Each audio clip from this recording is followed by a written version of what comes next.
My name is Maya, and I've spent over a decade climbing the ranks of the luxury hotel industry. And now I was finally on the verge of something big.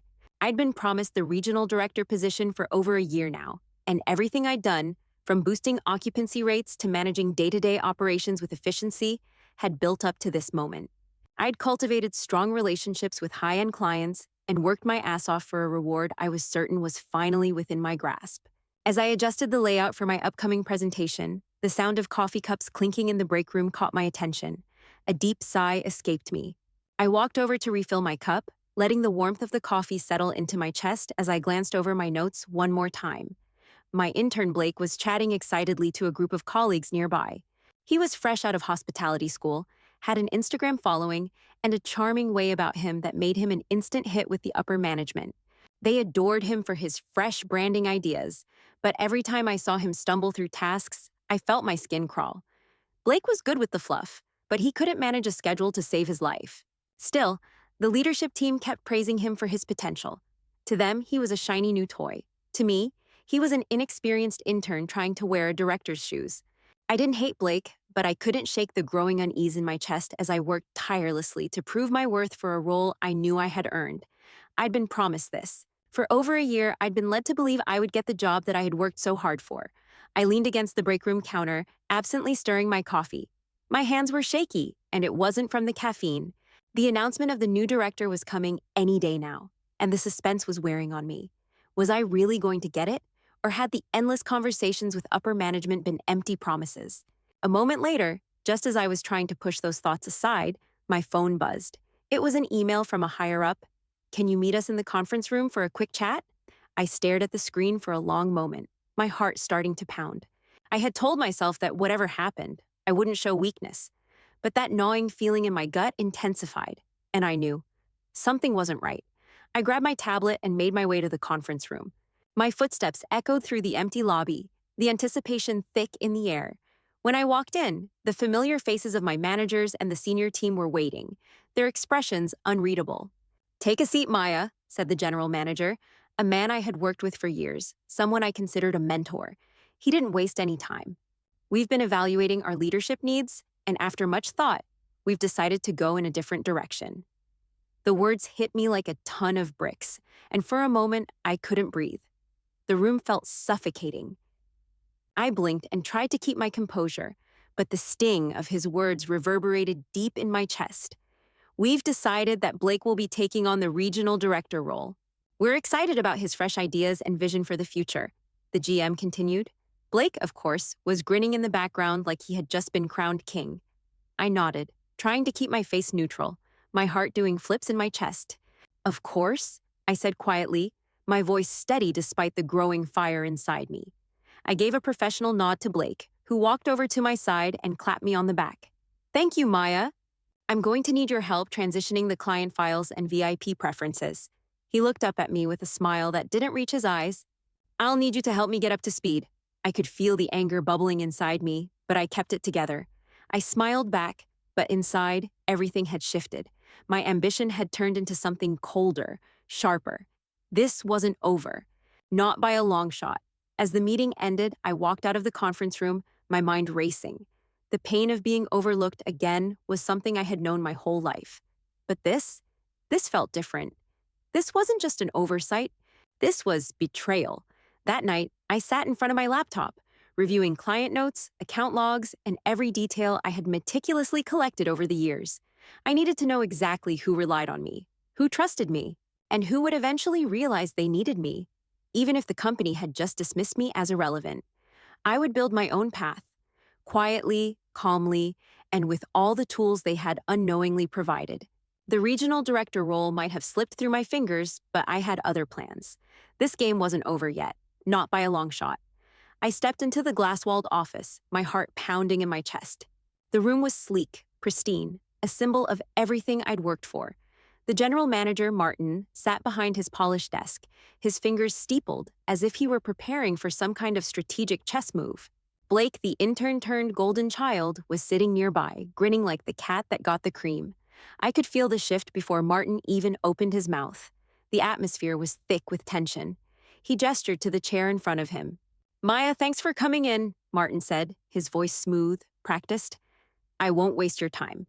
We've been thinking about the regional director position for quite a while now, and after a lot of careful consideration, we've decided to go with Blake for the role. I froze. The words didn't quite register at first. Blake? I glanced over at him. His bright smile, his youthful charm. I knew what he had to offer, but I also knew it didn't hold a candle to my years of dedication, my experience, my work, the patience I'd shown to make this hotel chain what it was. Martin went on, explaining with smooth words about Blake's new energy, his fresh approach, and his social forward direction. All the words felt like nails scraping across a chalkboard. I kept my face neutral, but inside I felt a bitter sting of betrayal. Every accomplishment I'd made in the past decade was reduced to an outdated, irrelevant effort. Blake interrupted, as if he couldn't wait any longer to seize the moment. Maya, I can't even begin to tell you how much I appreciate everything you've taught me, he said, practically bouncing in his seat. You've been a great mentor, and I know I'm going to need your help transitioning the client files and VIP preferences. You're the expert in this stuff. I nodded stiffly, my jaw tight, my stomach twisted in knots. On the outside, I remained calm and collected, the professional Maya everyone expected to see. On the inside, however, something had shifted. It wasn't ambition anymore. It was strategy. Blake had been handed my role, and I had no intention of letting him keep it for long. Of course, I said, forcing a smile. I'm happy to help in any way I can. Blake beamed, unaware of the storm brewing under my composed exterior. He was so eager, so naive, unaware that he'd just been handed something he could never hold on to. I couldn't believe they'd chosen him over me, a man who still relied on Instagram and hashtags to make himself relevant in the business world. The meeting ended quickly. Blake left the room, practically skipping as if he had just won a prize. I stayed behind, trying to breathe, trying to keep the anger in check. When the door clicked shut, the full weight of it hit me. I had been passed over, again. I walked back to my office in a daze. My hands shook as I sat down at my desk, but I forced myself to focus. The client files, the detailed notes I'd kept over the years, every small detail about every high-end guest, the preferences I'd cultivated, the trust I'd built. I opened my laptop and scrolled through the notes. Each nuance felt like a reminder of how much I had given to this company. But it wasn't over. It couldn't be. I had too much to offer, and I wouldn't let Blake, or anyone else, take what was mine. That night, I sat in front of my computer, the cursor blinking as I reviewed every client detail. I'd built relationships for years, and now those same relationships were going to be the foundation for something new. I didn't need their permission to succeed. I would prove them all wrong. Slowly but surely, I would reclaim what had always been mine. I made a decision right then. I wasn't going to waste another minute. I would build something of my own. And Blake, the poster child of corporate favoritism, would never see it coming. I'd kept my composure in front of Blake and the management team. I'd nodded, smiled, even congratulated him. But inside, my mind was already shifting gears. I had no intention of watching everything I'd built crumble at his inexperienced hands. Outwardly, I played the part. I was the supportive, helpful mentor, guiding Blake through the transition of my clients and their preferences. He was all smiles and gratitude, blissfully unaware of the quiet fury simmering beneath my professionalism. But as soon as I left the meeting, I knew what had to be done. I couldn't rely on the hotel anymore. They had shown me just how easily they could discard me.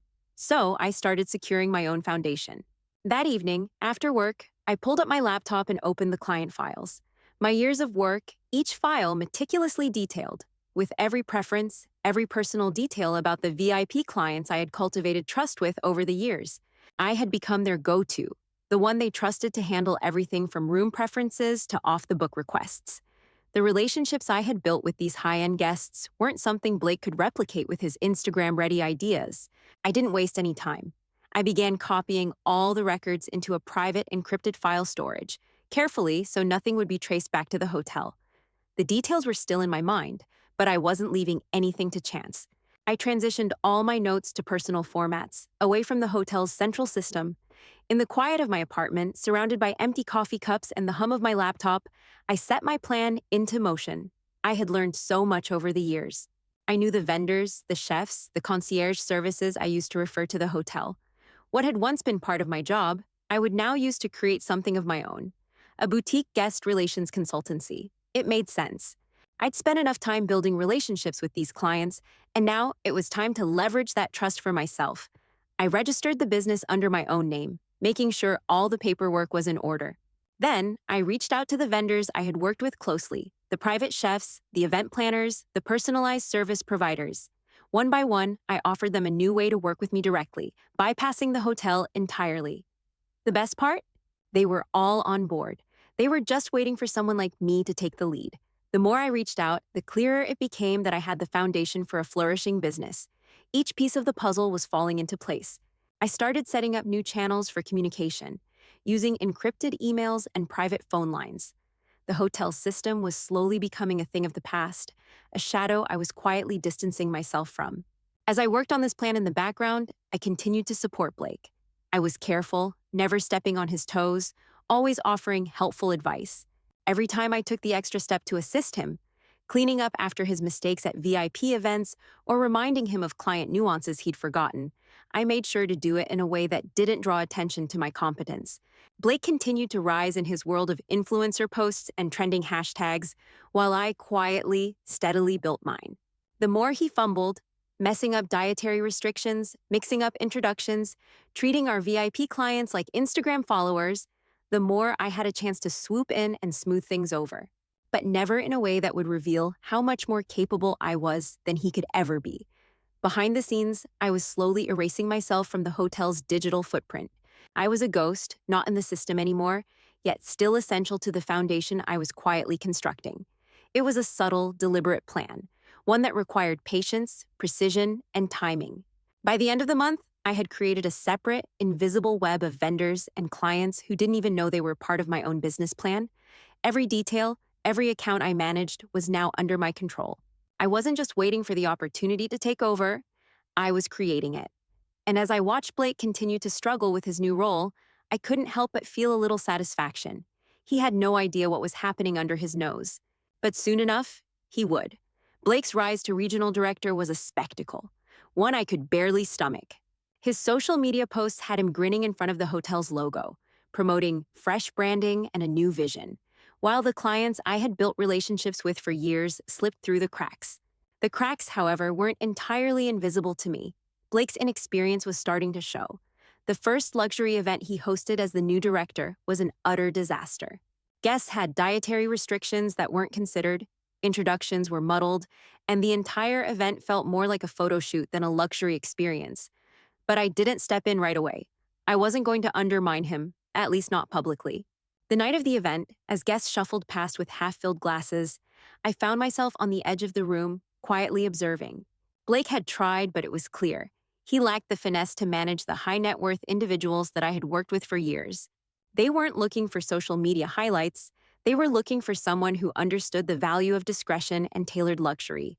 One of the event coordinators, a former intern of mine, approached me hesitantly. "Maya," she whispered, "Blake just forgot to tell the chef about the gluten-free requests, and, a few guests aren't happy with the seating arrangements." I nodded, masking my irritation. "I'll take care of it," I said quietly. I moved smoothly through the crowd, reintroducing myself to guests I had personally welcomed into the hotel time and time again. A few had already made their way to the bar, chatting with each other in low voices, eyeing Blake's slip-ups. I didn't correct Blake publicly. That wasn't my style. Instead, I stepped in where needed, discreetly. I approached the catering manager, quietly asked about dietary accommodations, and sent a message to the event planners, subtly making adjustments. By the time Blake noticed the shift in the atmosphere, the event was still running, but only because I'd been quietly fixing his mistakes. He was too distracted by his phone and the need to appear in charge to realize I was the one making it all run smoothly. Later that evening, when Blake finally caught wind of the issue, he walked over, grinning like a proud child. "Thanks for helping out, Maya," he said. "You're a real pro." I smiled tightly, the words burning in my throat. Glad I could help. I didn't tell him that it wasn't just about fixing minor problems. I was managing an entire event's worth of subtle nuances, things he should have known to account for. As the evening wound down and guests filtered out, I didn't stay to chat. I had somewhere else to be, a quiet conversation in the back of my mind. It wasn't about helping him anymore. It was about positioning myself quietly, strategically. The next morning, I began reaching out to some of my former clients. Not the ones I had helped through the hotel's channels, but the ones who had become loyal to me, not the brand. The ones who called because they trusted me, not just the hotel's name. I introduced them to my new venture, a boutique guest relations consultancy. I made sure to emphasize how much more personalized I could offer than the current offerings, a tailored experience, a more intimate approach. All the while, I kept Blake in the loop, ensuring he felt like I was still his helpful mentor. Meanwhile, behind the scenes, I was transitioning high profile clients away from the hotel system, channeling them into my own network of vendors and services. As Blake fumbled through another event, mistakenly treating guests like Instagram content, asking them to pose for photos, commenting on their outfits, and all the while missing the deeper, quieter needs of these people, I simply stepped in to save face again. This time, though, I made sure to drop just the right hints, subtly steering guests toward my consultancy. The cracks were already there, forming silently. The damage was done. Blake, oblivious to the shifting tide, continued to bumble forward. More and more of my clients bypassed official channels, requesting private bookings or direct access to the services I now provided independently. I wasn't just helping them anymore, I was building something entirely separate. And the more Blake failed, the more the cracks in his leadership grew. He had the shine, but I had the substance. I wasn't going to let this opportunity slip through my fingers. The shift in me was subtle, but sharp. I no longer felt the need to prove anything to anyone in the company. Blake had his title, but he would never have what I built, and I wasn't going to let him keep it. Not when I could build something for myself, quietly and efficiently. Over the next few weeks, I started to disappear from the hotel's internal systems. I wasn't just detaching myself from the hotel's files, I was erasing my presence from it entirely. Every record, every detailed client preference, every note I'd meticulously built over the years. I copied it all to a private storage drive. Every nuance I had logged for each VIP, every detail that would give Blake a headache to manage, was now mine. I removed myself from the internal chains of the hotel. Blake's team would look for me, and they wouldn't find anything. In my place, I created vague templates, accounts that didn't lead anywhere, client information that didn't connect. The system would still show the client as active and engaged, but when Blake reached out, he'd get nothing but automated responses or outdated files. The loyalty tags and client preferences vanished, and I was free. I also began using the hotel's vendor network in a different way. I was careful, never overt, but I started reaching out to independent chefs, event planners, and luxury service providers I used to rely on through the hotel system. What had once been part of my daily work now became the building blocks of my new business. I registered a boutique guest relations consultancy under my name. At first, it was a side project, just an idea, a shadow of what could be. But the more I worked on it, the more clients I began to quietly direct away from the hotel. I started using private channels for communication, even setting up dummy vendor firms with generic names to keep things off the hotel's radar. I still kept up the pretense of helping Blake, but behind the scenes, I was slowly but surely laying the groundwork for a business that had no ties to the hotel. Then, the wire transfers started rolling in. The first one hit my business account from a luxury real estate investor, a 5-figure retainer, no less.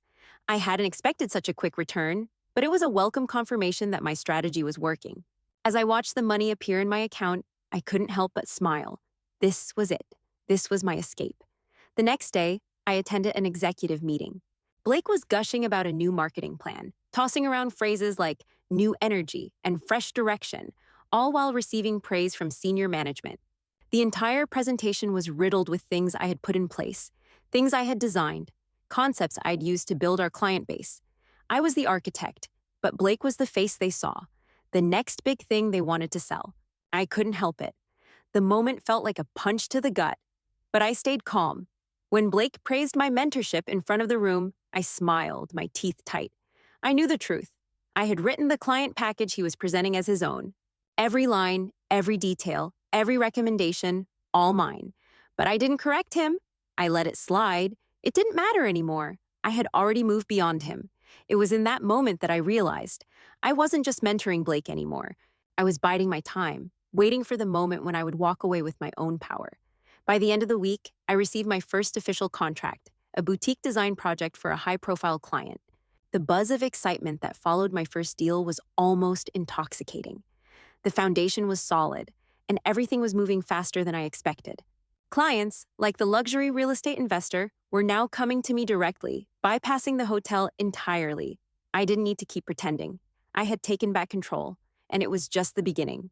The glow of the wine bar was warm, intimate, the kind of place where the world felt miles away, and only the clink of glasses and murmurs of conversation filled the air. It was a far cry from the sterile, high-traffic hotel events Blake had struggled to manage. This meeting was different. Here, away from the corporate spotlight, I was no longer just a behind-the-scenes player. I was the architect, the creator. I watched as the elite travel agency director, an influential figure in the luxury concierge world, sipped his wine, his demeanor professional but not rushed. He'd been a longtime client of the hotel, but now he was a potential cornerstone of my independent business. "I've heard good things about you," he said, looking at me with a sharp gaze. "I must admit, we've always been satisfied with the hotel's services, but lately I've been wondering if we could offer our clients something more personalized, something exclusive." I leaned in slightly, matching his energy. "That's exactly what I'm offering. Personalized, bespoke services tailored to the unique needs of your clients. No more corporate constraints. Just the kind of tailored experience you know they deserve." He nodded thoughtfully, setting his glass down. "I like the sound of that. You've got a reputation for going above and beyond. Our VIP clients want that level of dedication. But it's been hard to get that from a bigger establishment lately." I smiled, offering him a subtle reassurance. "I understand. It's hard to find that level of attention in a place with so many moving parts. I've been building something small but effective, a boutique service designed for exactly that kind of client." As we continued discussing logistics and potential collaborations, I could sense his interest growing. The conversation flowed easily, and soon we were sketching out terms for an agreement. I had already anticipated this moment, and everything was in place. An LLC under my name, private agreements, and, most importantly, a clientele that trusted me more than Blake or anyone at the hotel ever could. When the meeting wrapped up, he stood up, offering me a firm handshake. "I'll have the paperwork sent over," he said, smiling warmly. "I never trusted Blake anyway, and I think this new direction is exactly what we need." I kept my composure, but inside I felt a rush of satisfaction. This wasn't just a win. This was the beginning of something that would keep growing quietly, out of the shadows Blake had cast.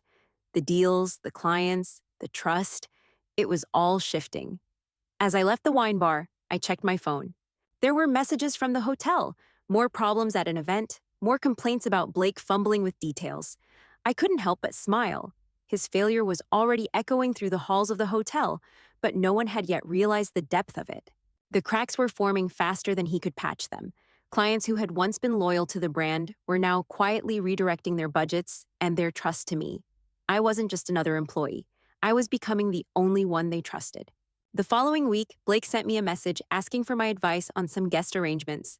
I didn't respond immediately. Instead, I watched as more high-profile guests started bypassing the hotel's channels and reaching out to me directly. My consultancy, still in its infancy, was already becoming a go-to for VIP clients. A junior concierge forwarded me a screenshot of Blake's inquiry. "Do I still have to loop Maya in on VIP setups?" I forwarded the message to my personal folder. It wasn't just a receipt, it was evidence of Blake's unraveling. The facade of his charm was slipping. Guests were pulling back, and the cracks were widening. I didn't need to lift a finger anymore. Blake was unraveling without any help from me. I let the evidence pile up. More confirmations of the guests bypassing him, more requests for personalized services. Soon there would be nothing left of the hotel's VIP system, and Blake would be the one left trying to piece it all together. My role was no longer about playing a part in their world. It was about creating my own. The quiet engineering was paying off. Blake wouldn't even know what hit him. It didn't take long for the cracks to become more than just whispers. The luxury clients Blake had promised to woo were slipping away, and as the weeks went by, more and more regulars vanished from the hotel's books. The once bustling front desk grew quieter. Fewer VIP reservations, shorter stays, and even fewer glowing reviews. It was like the hotel had started to bleed out, and Blake couldn't stop it. I could feel the shift in the air even as I played my part. I kept up my quiet mentorship, always the perfect team player, always helpful, but I couldn't ignore the texts I was receiving from clients who were starting to ask for me directly. It wasn't just a few, it was growing. The message was clear. Blake's charm couldn't hide his ineptitude for long. One afternoon, as I walked into the lobby, I caught the worried glances from the concierge team and overheard a hushed conversation between two of the junior staff members. Have you noticed? We've been losing all the big clients, one murmured. They're not even booking through us anymore. They're going through, well, her. My heart skipped a beat. It wasn't just the hotel guests noticing, it was everyone. Slowly, people were realizing they didn't need the hotel's network anymore. They needed me. A few days later, I received a soft inquiry from one of the executives. His email was brief. Any idea why our highest spending clients are ghosting? It was almost too easy. With Blake stumbling through client interactions and my growing portfolio of private clients, I knew it was time to make my exit. I crafted a quick reply, polite but firm as always. I believe it's time for me to move on to new opportunities. Best of luck with the team. I hit send and closed my laptop. My decision final. I had built this place, and now it was time to leave it behind. Blake had been handed the title, but I had built the empire. The next morning, I packed up my things. There were no grand goodbyes, no dramatic exits. I simply walked out with a final wave to the team. I left behind a hollowed-out system that Blake could never navigate.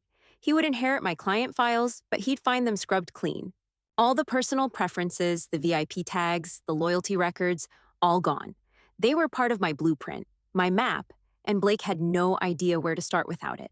I watched him, from a distance, frantically chasing bookings that wouldn't confirm, trying to reach clients who were no longer interested in the hotel's offers. The calls went unanswered, the emails bounced back. He couldn't reach them because they weren't his clients anymore. They were mine. And as I drove away, I felt a strange sense of peace. I wasn't just walking away from a job. I was walking into my future, one built on trust, relationships, and the loyalty that had always been there, waiting for me to realize it. Blake would never get it. He couldn't. The silence in the hotel was deafening, and I smiled as I thought about the months to come.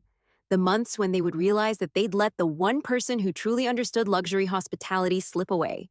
And they wouldn't be able to get me back, not even close.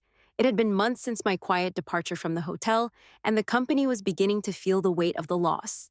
Blake's once effervescent charm was starting to fade, and internal morale was dropping faster than the hotel's bookings. The top-tier clients I had spent years nurturing were slowly vanishing, and with them, the reputation of the hotel. The cancellation requests began to flood in. Event bookings dried up. VIP referrals, which had once been a steady stream, had turned into whispers of frustration. Inside the hotel, the walls were closing in. My former colleagues were restless, gossiping about the ghost firm, my boutique consultancy, that seemed to have swooped in and stolen the elite clients. They hadn't fully connected the dots, but they knew something was off. Rumors swirled. Employees began to ask questions. Why were the hotel's best clients suddenly disappearing? What happened to the VIP services that used to draw in the wealthiest patrons? And then came the moment that made everything clear. An anonymous post surfaced on a luxury travel blog. The headline read, "Discerning Guests Turn to New Bespoke Concierge Firm After Major Hotel Stumbles." The article was a quiet dagger to the hotel's reputation, but it was the next part that made my heart skip a beat. Someone had linked the article to my new brand. My name, my work, my vision. It wasn't just the clients I had taken with me, it was the truth about the empire I had built that was now in full view. The minimalist website, the branding that was as sleek and refined as the service I offered, the testimonials from clients I'd known for years. It was all there for the world to see. The fact that two former hotel employees, an events lead and a chef who had been downsized, were now part of my venture only further solidified the break. The company couldn't replace us. We had built the relationships, the trust, and the reputation that had attracted the very clients they were now losing. As expected, the company tried to sweep it under the rug, but the cracks were too visible. Blake's performance was now directly tied to the loss of clients and revenue. The hotel's once glowing image was now tarnished by the fact that, despite all his branding ideas, Blake had failed to deliver what truly mattered: a personalized, high-quality service that clients could rely on. The ultimate sign of the company's realization came when Blake was quietly reassigned to support. His name was removed from leadership materials, a fact I knew had to sting more than any corporate memo ever could. As for the general manager, he took an early sabbatical, a polite way of saying he was pushed out, though no one would dare admit it aloud. I could only watch from afar, knowing full well that it was my departure that had triggered the cascade. The hotel's fall wasn't due to any single mistake. It was the culmination of years of me doing the work, building relationships, and quietly watching as Blake floundered, unaware of how much of the hotel's success was rooted in my expertise. As the months passed, I noticed the change in the industry. Whispers turned into conversations. Corporate insiders knew who had really built the guest empire the hotel had lost, and they weren't forgetting my name. The transition had been so smooth, so precise, that I had already established a reputation that didn't rely on the hotel's brand anymore. My clients trusted me, not a flashy logo. Blake, still struggling to pick up the pieces, had no idea what had really happened. He'd been handed a seat at the table, but I had already orchestrated my quiet coup. And by the time the company realized it, it was too late. The silent whispers turned to open praise for my consultancy, and in the luxury world, word of mouth was everything. My new venture had quickly surpassed the hotel's offerings, and my clients were happier than ever. They knew who truly had their best interests at heart, someone who had been there for them long before the hotel started faltering. As the hotel's numbers continued to slip, I watched from the distance with a quiet sense of satisfaction. I had taken control of my future, and it was flourishing in ways the hotel could never have imagined. Everything was unfolding exactly as I had planned. I sat on the veranda of the private villa, the soft hum of the morning air mingling with the faint sound of waves crashing in the distance. A place I had curated for both myself and a select few. The world was quieter here, clearer. Every inch of this retreat felt like an extension of my vision, personal, intimate, without the constraints of corporate agendas. The horizon stretched out before me, vast and open, free from anything I no longer wanted to carry. I had built this space slowly, carefully, much like everything else in my new life. It was a far cry from the sterile hotel lobbies I had once filled with clients who only knew my name because they saw it on a reservation list. Now the people who came to this villa, to my services, were here because of trust, of relationships I'd built. Relationships I had nurtured, not a brand. Sipping my espresso, I noticed the quiet satisfaction in my chest. The last few months had been a whirlwind of clients quietly shifting from hotel channels to my consultancy. It had all been so seamless, so effortless. My decision to leave, to claim my space, had never felt more right. As I stared at the horizon, my phone buzzed in my pocket. I pulled it out and saw a message from an unknown number. It was from my former CEO, the one who had given me the empty promises and ignored my expertise for so long. "Why did you leave without a conversation?" the text read. I took a slow sip of my espresso before typing my reply. The words flowed easily, as if they had been waiting to come out. "Check your reservation logs." I hit send and set the phone down on the table, turning my attention back to the view. The message was simple, but it carried a weight that felt satisfying. The truth had caught up with them, whether they liked it or not. The villa, my new business, the clients I had earned trust with, it was all unfolding just as it should. I was no longer part of a machine that had used me, ignored me, and finally replaced me. Now, I was in control. The phone buzzed again, but this time I didn't check it right away. I knew what it would be. Another attempt to reopen the conversation. But I was done. I didn't need to explain myself anymore. The next morning, I sat at the same table, the early sun casting soft light over the table, now with my laptop in front of me. It was a new day, but the same truth remained. I had reclaimed everything. My brand's initials were embossed on the mug I held. They had become my emblem of independence, a reminder that I had built my own path, far from the people who had tried to reduce me to a role. I didn't need to chase success anymore. It came to me quietly and steadily, through the connections I had made over the years. The hotel might have been left in disarray, with Blake still fumbling at the helm, but my new venture thrived. Not because of branding or social media hype, but because I understood what real luxury meant: personalization, trust, and service without compromise. The world was now at my feet, and I was exactly where I belonged, alone at the top. Watching everything unfold from a place of quiet precision, I knew one thing for sure: no one could take this from me.